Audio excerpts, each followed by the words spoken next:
Welcome to our meeting of Saturdays, learning self-care techniques for resilience and inner peace, inner strength, and befriending our mind, which is the subject of today. I mean, we are part within this, if you like, challenge, 8-week challenge of practicing positive neuroplasticity. And every time, every Saturday, we'll look at a different aspect of it. But the invitation is that if you can, every day, keep coming back, remembering and practicing some of what we have discussed, or maybe other things that you remember after you hear our discussion, and then see if you can actively keep cultivating this positive neuroplasticity. These classes, these Saturdays, are running parallel to my meditation, volunteering, and positive neuroplasticity course. And we have here several of the people that are taking it. And so it also gives us the opportunity to practice in a more embodied way, the principles and discoveries that we discuss in class in a more academic way. And so I'm enchanted that you are all here today. Let's talk today about befriending our mind, and especially about coming back home to our body and to the present moment as a way of also befriending our processes. First, becoming more aware of the processes of our mind, and then also befriending it. So looking at them with loving awareness. Usually our mind just is all over the place. You know that, you have experienced it, right? I mean, all of our minds. It doesn't matter how much experience you might have in meditation, I might have in meditation, the mind still jumps around quite a bit.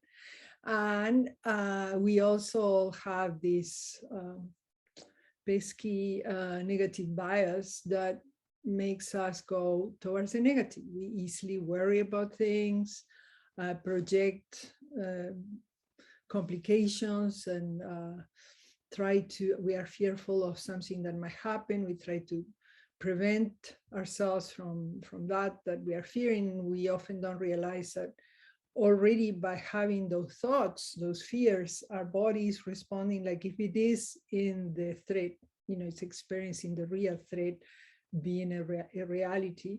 And then it secretes toxins or hormones that create stress, which is a kind of toxin. And so there are many reasons why we want to do what we can to start understanding the process of our mind, and also to interrupt the negative thinking cycles, and to plant positive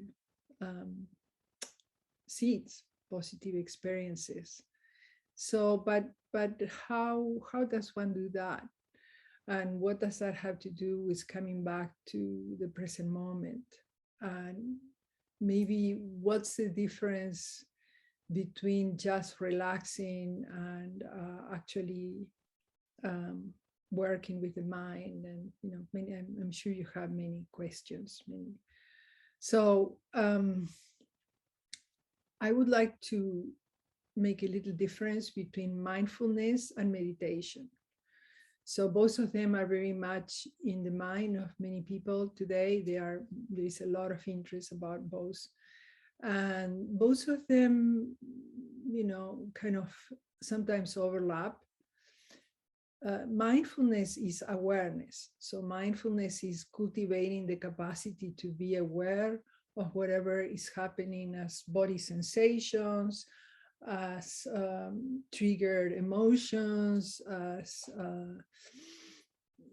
whatever is happening in the present moment, right? And we know, because there have been studies, we have talked about this before, that there are studies that show that most of us spend 50% of our waking life somewhere else. We are doing something, but our mind is not fully present there. It's just kind of gone to the past or to the future, or to other concerns, and we are not fully dedicating our attention to the person who's speaking with us, or to the task that we're doing, or to the beautiful flowers and plants that are around when we walk. And so we miss our life. We miss important moments of our life if we cannot be present. And that's already one strong motivation to try to cultivate this. So as I talk, please see what resonates with you and what could create like a motivation for you to then want to practice positive neuroplasticity every day, or want to practice cultivating mindfulness every day, because the two are related. So mindfulness is this awareness, and it's an awareness without judging. So this also mindfulness and meditation have in common that to experience the benefits of both mindfulness and meditation, it's very important not to be judgmental towards yourself as you are in the process of cultivating this. And also in general in your life, it's better not to be judgmental towards yourself or towards others, because again, that generates stress and a closing up of the capacities that we have to find new perspectives and new ways of working with the challenges. So look for what motivations could there be for you. One is not missing these beautiful moments that are available for us in every day of our life. Another one could be what we talked about, the cultivating better health and well-being by lowering the levels of stress. Many of you probably know John Kabat-Zinn, who is the one that in 1979 is a doctor. In 1979, he created this stress reduction program that he applied in the treatment of people with chronic pain and chronic diseases. And he was just kind of curious to find out why was there so many people that were not being helped with the treatment, with the usual treatment. And then since he was interested in meditation, he thought, oh, why don't we try doing the treatment and also teaching them to meditate? And for example, a famous study that he did, but he did many other ones, is on the treatment of psoriasis. And psoriasis is like a rash in the skin that's very difficult to treat. And he knew other doctors that were telling him, the patients are leaving the treatment because they are just so tired of not seeing results. And he thought, well, let's apply the same treatment. It's usually treated with ultraviolet light. Let's apply the treatment to two groups. One group, we're going to teach them meditation so that they can, be meditating while receiving the treatment. And the other group is just going to be receiving the ultraviolet treatment. And so they did the study and compared the two groups. And the group that was meditating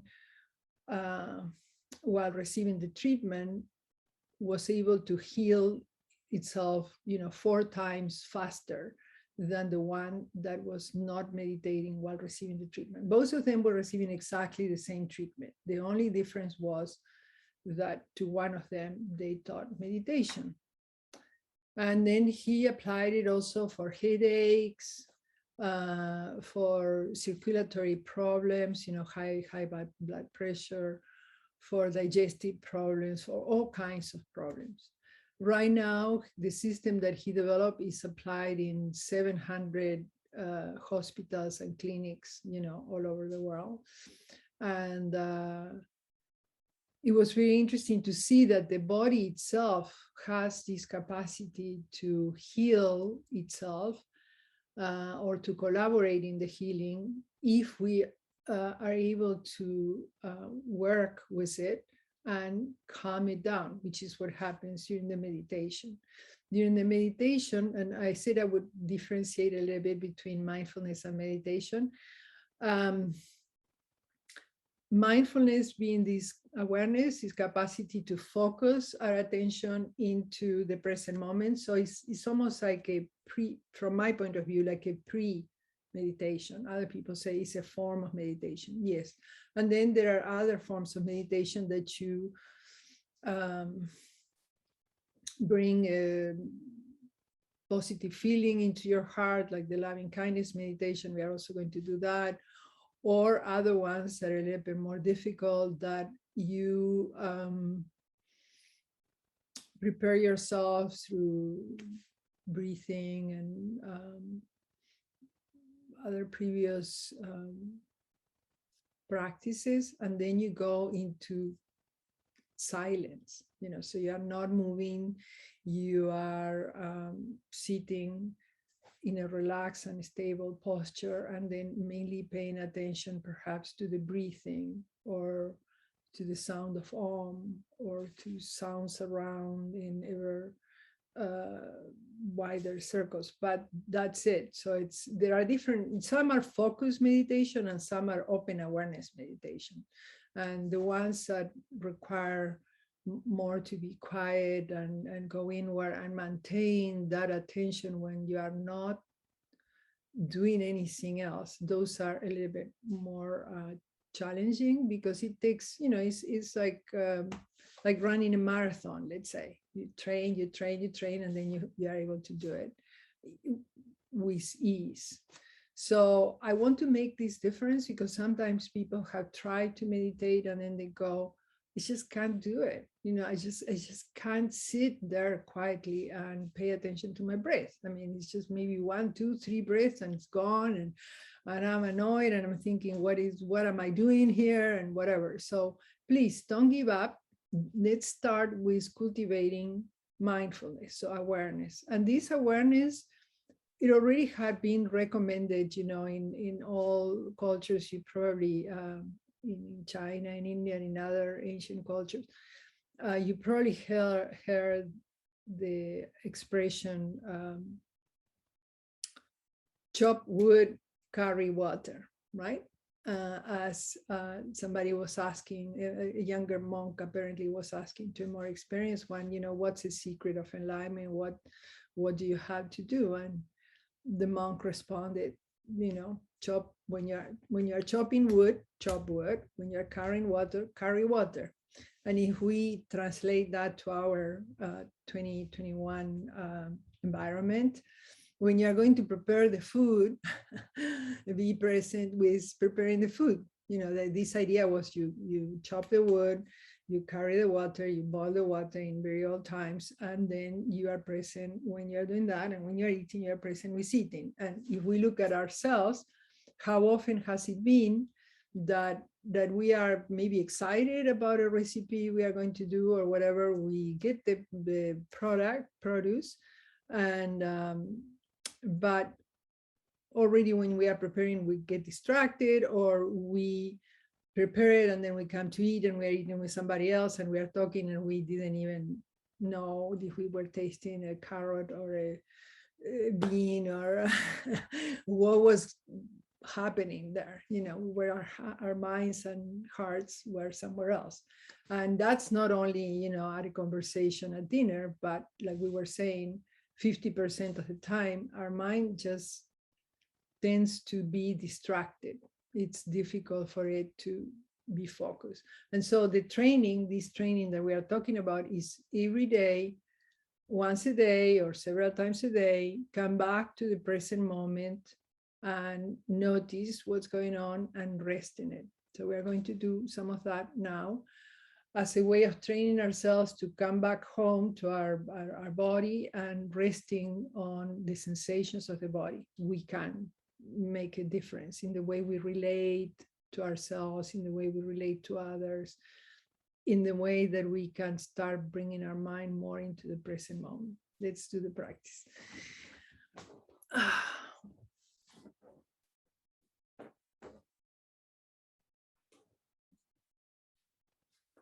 So this practice is pretty simple. We sit with the spine straight and the body relax. So find a position that's stable and comfortable for you. And in as much as you can, keep your spine straight, but without tension.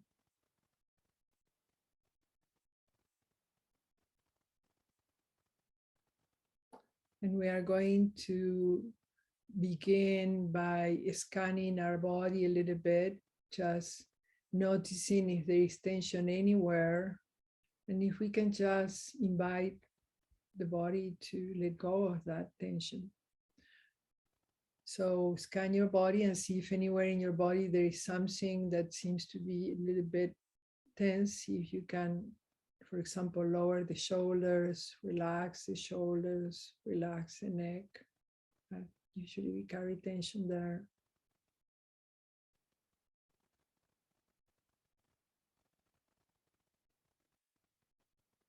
Two other areas in the face that we carry tension are the eyes and around the mouth. So see if you can relax your face, your eyes, your mouth, your jaws.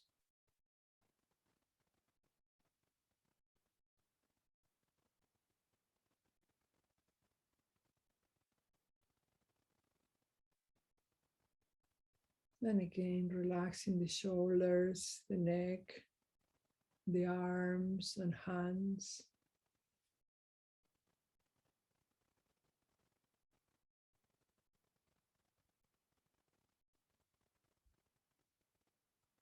Checking if there are any tensions at the chest or the abdomen.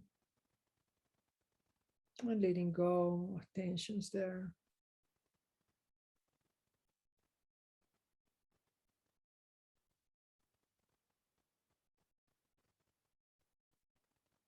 And then scanning the legs, the knees, the calves and ankles and feet and the toes. Just letting go of tensions there.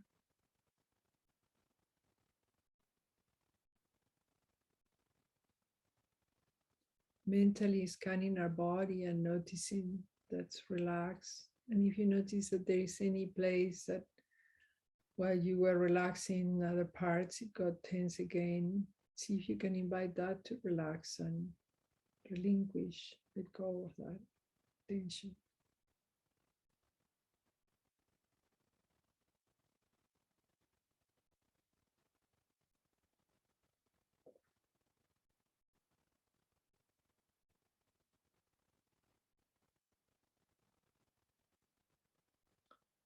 The secret of all this is resting in the process of inviting your body to relax.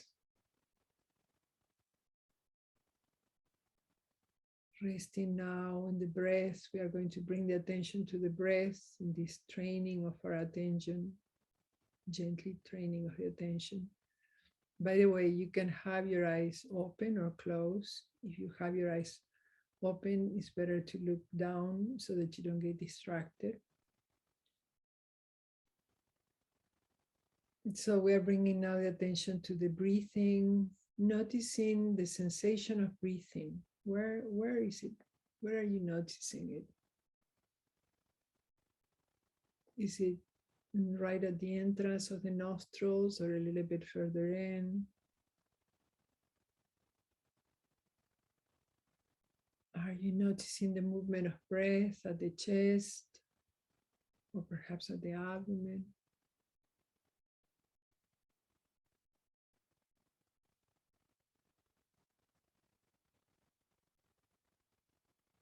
So again, you are not trying to change anything.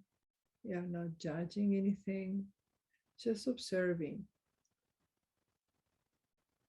Observing the movement of breath as the air comes in and out of the body.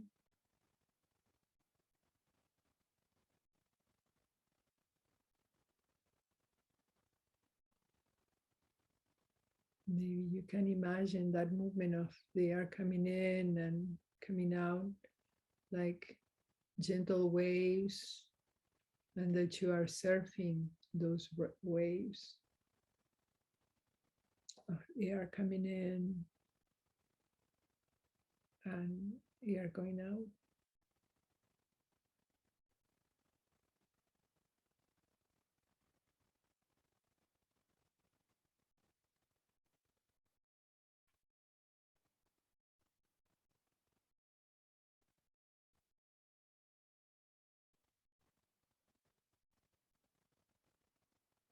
And if the mind wanders away, no problem. It happens to all of us. The mind is almost like a puppy or a butterfly, just keeps jumping here and there. So if you notice that it has gone away, very gently bring it back and congratulate yourself that you notice, because it means you are already starting to train your attention to notice. So rest now in the observation of whatever arises in your mind, looking at it with loving awareness. Whatever. If you feel you want to move, also move a little bit and then come back to the training of the awareness.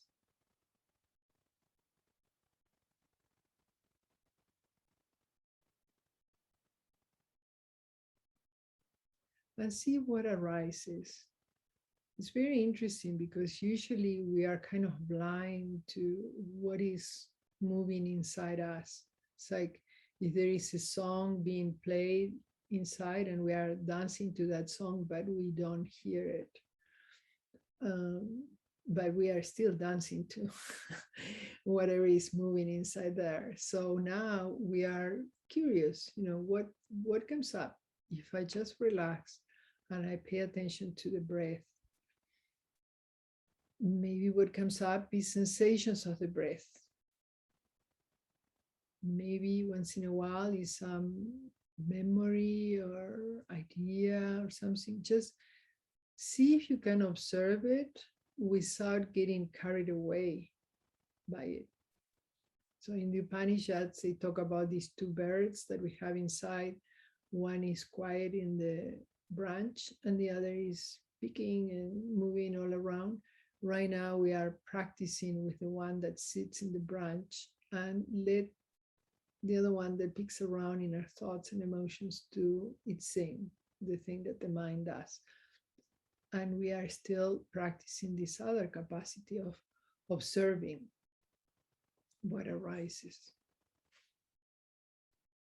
Almost like if you were a mirror and whatever arises manifests in front of that mirror.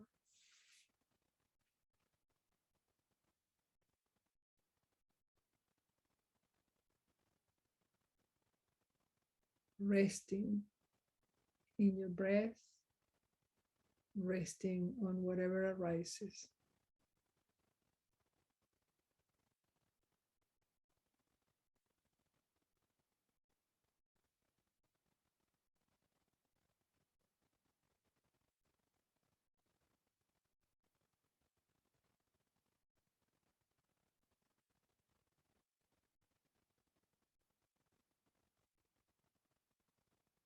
And if nothing arises and you just want to go to sleep, also resting on that.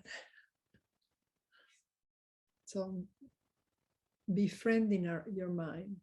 Just whatever happens is perfect.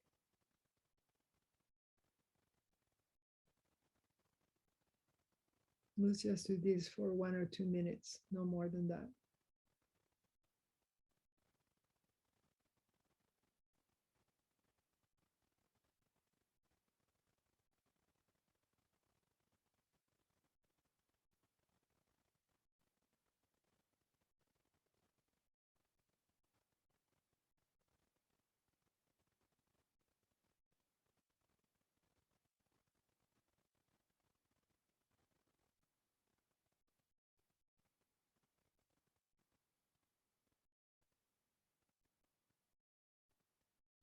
if for whatever reason your mind goes away or you feel bored, just come back to the body. Feel the support that the chair is offering you, the contact with the chair. Feel the movement of your breath. If you like, bring your hands to your heart, which can also be good if you are now remembering things that you want to accompany and calm down.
This process of bringing loving awareness to whatever manifests in front of the mirror is very integrative and healing, because we usually either don't pay attention to what arises or we fight with it or resist it. In this other practice, in this practice we are doing right now, we totally accept what manifests in front of the mirror and we bring a loving awareness to contemplate it, resting in it.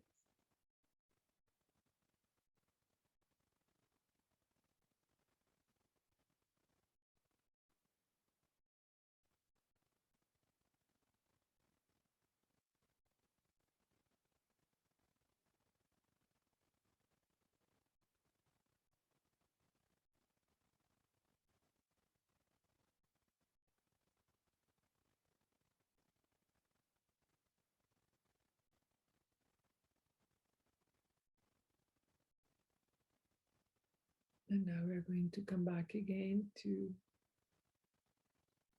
following sensations in the body,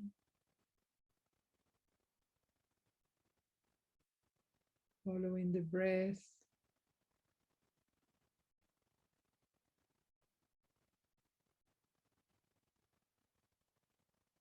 and noticing how our body feels after this moment of quiet, and how do we feel with this, having been able to keep breathing in a relaxed way as we contemplated whatever arise in front of our mirror.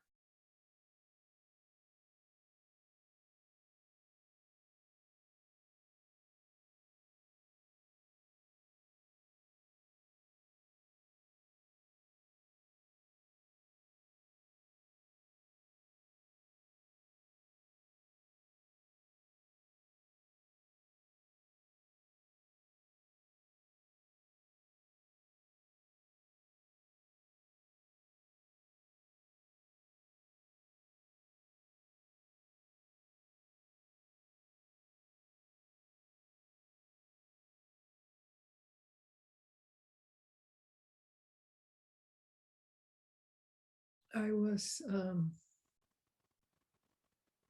remembering something that, again, John Kabat-Zinn said in an interview with Oprah. You know, he was saying this meditation, this cultivation of mindfulness, which are, you know, they are like a continuum from more easy to a little bit different forms of meditation. He said, meditation and mindfulness are like a love affair with life. It's bringing this loving awareness to whatever is, and compassion to ourselves and to the situations in which we are, be it physical pain or challenges, and just resting in an acceptance of what is, so that we then can access also not only passing states of calmness, but more prolonged traits of calmness, of tending more and more to calmness and compassion and gratitude, all these experiences that free us from the burden that we usually carry, because the burden partly is what life does to us, the challenges that it presents. And quite a lot more is what we bring into ourselves with our reactions. So, like in Buddhism, you probably have heard also many times, and I find it very illustrative, the life brings change, takes something away,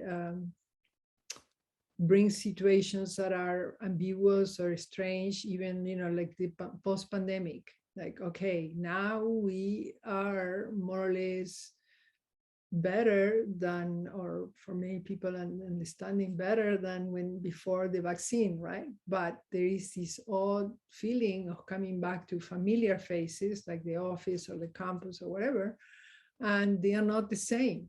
They are not the same because people need to wear masks. There is fear of breakthroughs. Some people are, I'm not teaching this semester, but I keep talking with colleagues, and a colleague was saying, they make me go back. I have to drive 45 minutes. It wasn't even in Berkeley, it was more the area of Santa Cruz, but it could apply to people also in Berkeley. They make me drive 45 minutes. I have to go to the office. We do the meetings mainly on laptop, from laptop to laptop, so that we avoid, more possibilities of getting sick. But why do I now have to drive, which I used to do before, but now I know that I would like more how to do it at home. So there is this kind of strange, unsettling feeling of, okay, I want to go back to before. I want things to be again as open as before. And it's not quite, not quite. And so you do, what do I do with this? Each one of us has changed a little bit because of the experience of the pandemic. And then the sites themselves to which we are trying to go back also have changed in the dynamics there. So what can we do? That's a perfect example, like, okay, you can wait until all the circumstances outside finally get to be like you want, which probably will never be, or you can start working with your inner space and seeing how do you respond to each one of the new situations that arise with all their different flavors of stress. I heard once from a Buddhist teacher, and I thought it was great insight. He said, what flavor is your stress? And I would invite you to consider, maybe right now, what flavor is your stress, maybe this last week, or if you see longer patterns, what flavor is your stress? And it's very interesting because stress points exactly to the point where we need to keep working, because we are stressing about whatever situation because of the way we perceive it and we evaluate it and we don't want it, or whatever it is. So stress, the same as emotions. So emotions in themselves are not bad, but they could be almost like an alarm clock. When you notice, okay, I'm getting very angry about this. I'm totally overwhelmed about these other things. So then it's just a little alarm clock that says, hey, I think you need to pay attention here, because the way your body is responding and your mind is responding is creating a lot of bad energy, bad inner state in the body. Eventually, it will make you sick. It might create more, it will create more pain for you and probably for other people involved. So if we take these emotions that are overwhelming, or just kind of swaying ourselves as, oh, okay, click click click click, alarm clock, let's do something about this. The body cannot tell you many other ways with language. That's something that we created, this concept to exchange ideas and all that, but it has its own language. And if you can start listening to it, it's really great. I mean, it's amazing. It knows before you actually realize it, conceptually, that something is coming out of balance and that it needs to be brought into balance. And so I invite you, each of you, to ask yourself, what flavor is my stress today? Where do I need to pay attention and let go, or what is it asking to cultivate? So great. Let's do a few movements so that we practice also embodying some of these concepts. Today we were talking about coming back into the present moment, and there is a wonderful practice from Qigong that to me it embodies some of that. And I'll show you first as we sit, and then we'll do it standing, and we're going to do one or two more things standing. But this particular one goes like this. You inhale, you bring your hands up to here, if you can, your two hands, or if not, just one, and imagine that the other hand is coming up there, if you can. So we inhale, and then we bring the hands, very relaxed hands towards our shoulders, almost like this. And so inhale, exhale, and you are bringing the hands here and you are looking behind you without forcing your neck or anything, just kind of relax. And then you are bringing your head forward and you are exhaling and allowing everything to settle down, and you have this sensation of rooting. So same thing here. Inhale. Exhale as you bring the head, the hands towards your chest. Look to the other side, back. Bring the head slowly forward and complete the exhale by lowering the hands and allowing the shoulders to relax. So why is this so nice? Well, partly because as you move the neck, you're also helping to relax not only your neck, but you're giving some stimulation to the end of the brain and the stem there. And then you're helping to relax your shoulders. There is more circulation here, which also goes to the back of the brain. And I particularly like that. To me, it kind of embodies that the mind is going to go, let's say that my left is the past and my right is the future, or your left is the past and your right is the future. Choose whichever part. So to me, it just is like, okay, we are trying to be here in the present, and the head's going to go away. Let's say it's going to try to remember something from the past, and I'm going to remember, oh, let's bring it to the present, to the center now, slowly, and lowering and allowing ourselves to ground ourselves in the present. So again, we are trying to ground ourselves here, and the mind's going to go to the future and looking in the back.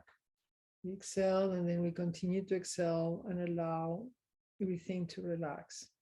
And this, one of the names of this is wise owl, lets go of pains and worries.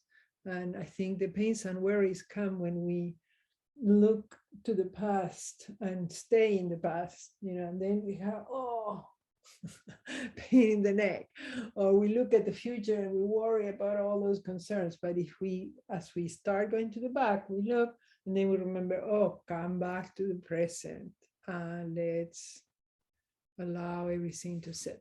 Okay, So that's the movement we are going to do now. And for a friend who mainly can use one arm and is going to visualize the other arm, the movement will be, let's accompany her and see how is it different when you only can move one arm. So we are going to relax that arm. Inhale, exhale as you look over the shoulder and come back. And now again, move that hand and imagine you're moving both. Inhale, look to the side and the back. Bring the hand, the head forward and hand down, relaxing. Okay, and let's do it with the other hand. So we accompany our friend. Inhale.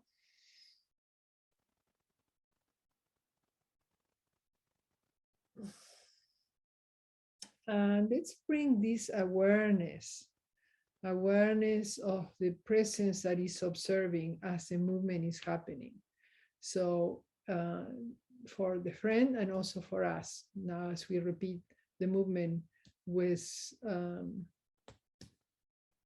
the hand, that just one hand moving and then looking to the other side. So let's be aware of the movement, inhale, and the stillness within the movement, the presence that is observing how it's moving, and that's also noticing the other arm that's not moving, and it's also noticing the head that's now looking forward, and it's also noticing as we lower the hand and let it rest.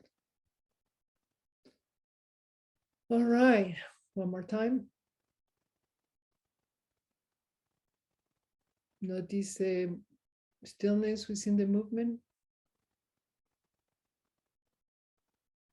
Oh, sorry. I was looking at you and I forgot to turn the head. Okay.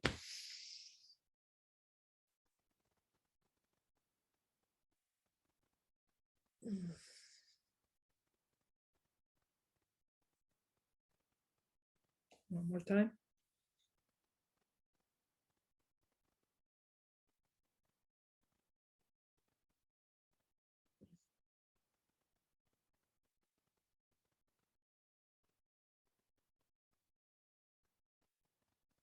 Okay. So let's see standing.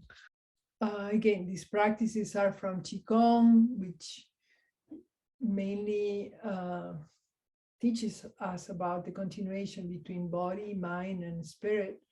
And one way of cultivating this continuation would be by doing the movements, and not only be aware of the movements, which would be the natural thing we would tend to do, like what are the hands doing, what is the arm doing, whatever, but having a presence that is observing the movement as we do it. And no matter what the movement is, we have the movement, and then this kind of inner presence, inner stillness that's observing. Okay.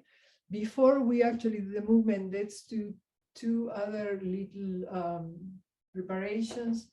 One is breathing with the whole body. So we are standing with the feet shoulder width apart. The hands are going to come up like this.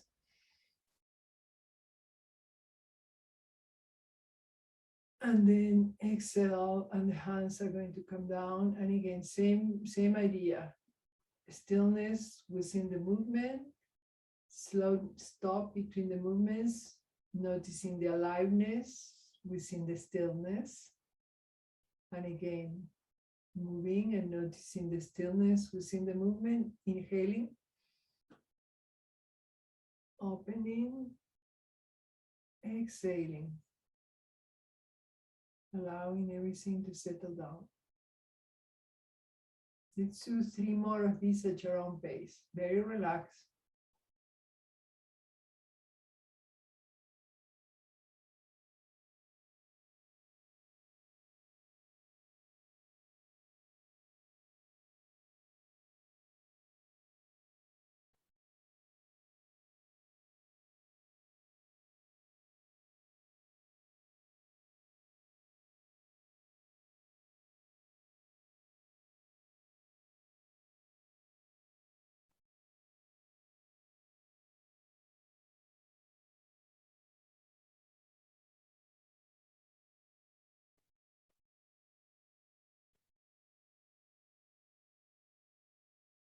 Noticing the aliveness within the stillness, and then again the movement and the stillness within the movement.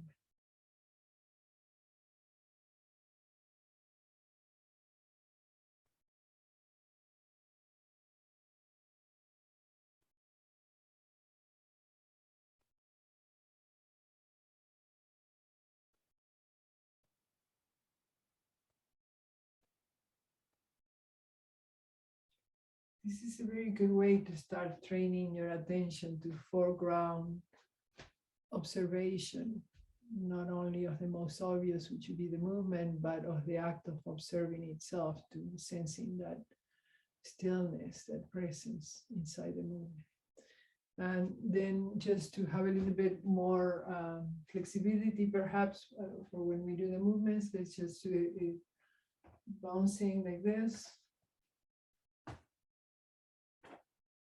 First, the hands are down and we are kind of slapping, like we were saying the other day, on spleen and stomach in the left, on liver and gallbladder in the right, and a little bit in the back to kidneys, all of which is very good for balancing and regulating emotions, since all these organs are also related to the way we process our emotions.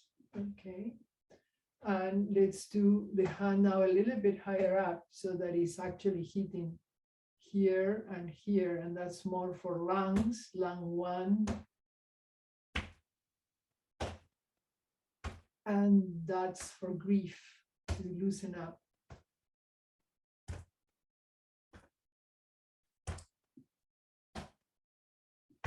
All right, we have covered all the basic vital organs and emotions. And now let's do this one of wise owl gets rid of tensions and ailments by looking back and forward and back to the front. Okay, so we stand again with the feet shoulder width apart, body straight and relaxed. I'm going to come a little bit forward, even if you don't see my feet, but you'll be able to see the hands better. We inhale. Start exhaling a bit as you look back. Come back and complete exhale as you totally release and ground yourself in the present moment. Again, inhale. Exhale, you look to the side and the back. And slowly bring the head forward and complete exhale. Relinquishing, being present now. Relinquishing whatever needs to be relinquished that you saw in the past or the future. Inhale.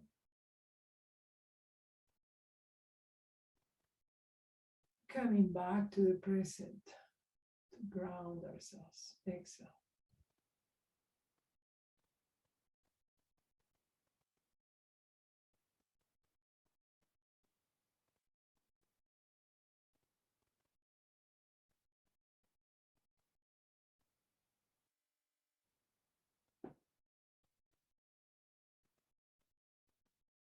One more time on each side.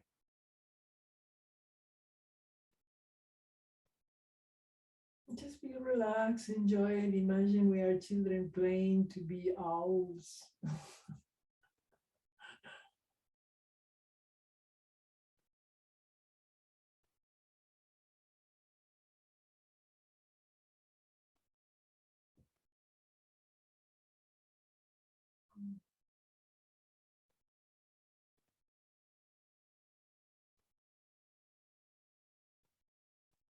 And then noticing the aliveness within the stillness.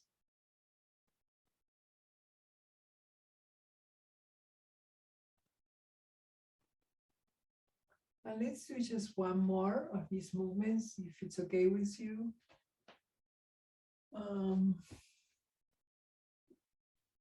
And that's the famous, the white crane spreads its wings.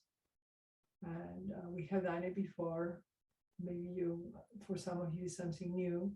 We again stand with the feet shoulder width apart, body straight and relaxed. And we are going to bring the hands up, then bring one hand towards the body. Let's say my left hand facing my body. Then the palm is turning away and pushing out as we exhale.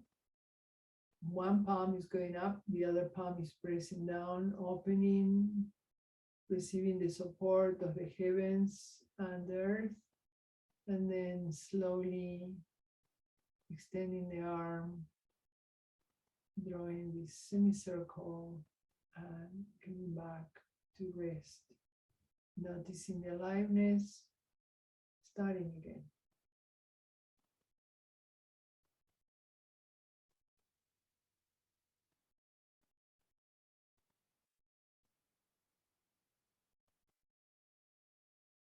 Opening up for inspiration as we inhale,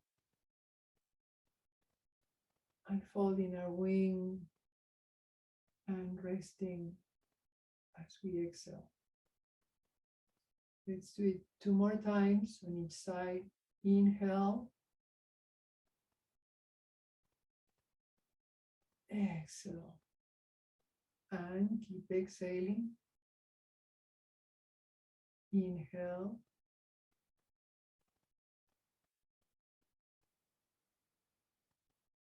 exhale.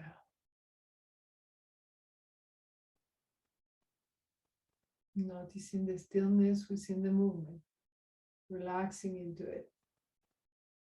Inhale, exhale, exhale. Inhale. Yes. And unfolding our wing, slowly lowering it, relaxing shoulders, neck, face. Noticing the aliveness within the stillness. And bringing our feet together, hands together in prayer, remembering a blessing in our life and sensing it in our body, in our mind, in the joy that we experience by having that blessing in our life, the joy, the gratitude, the tenderness.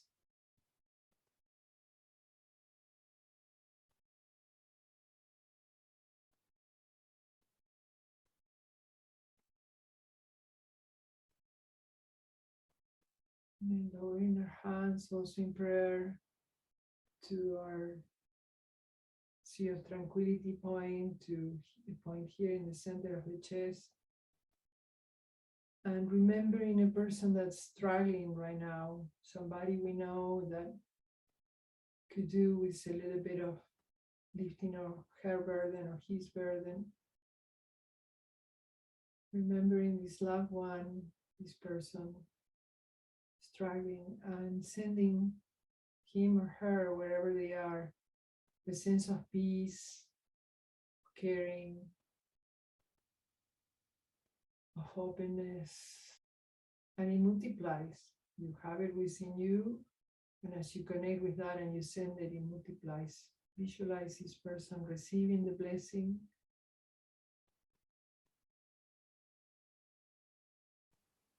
Feel a little bit better, with more hope, more inner strength.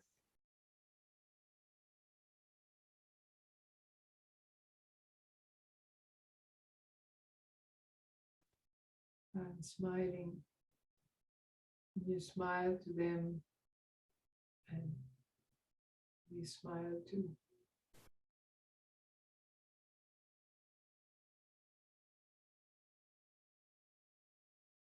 And we smile and send blessings to everyone who is with us today here. We give you like a person or the whole group, and it's send blessings to each other.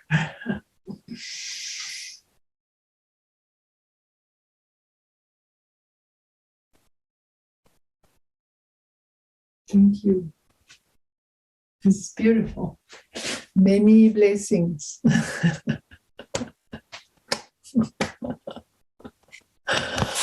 Okay.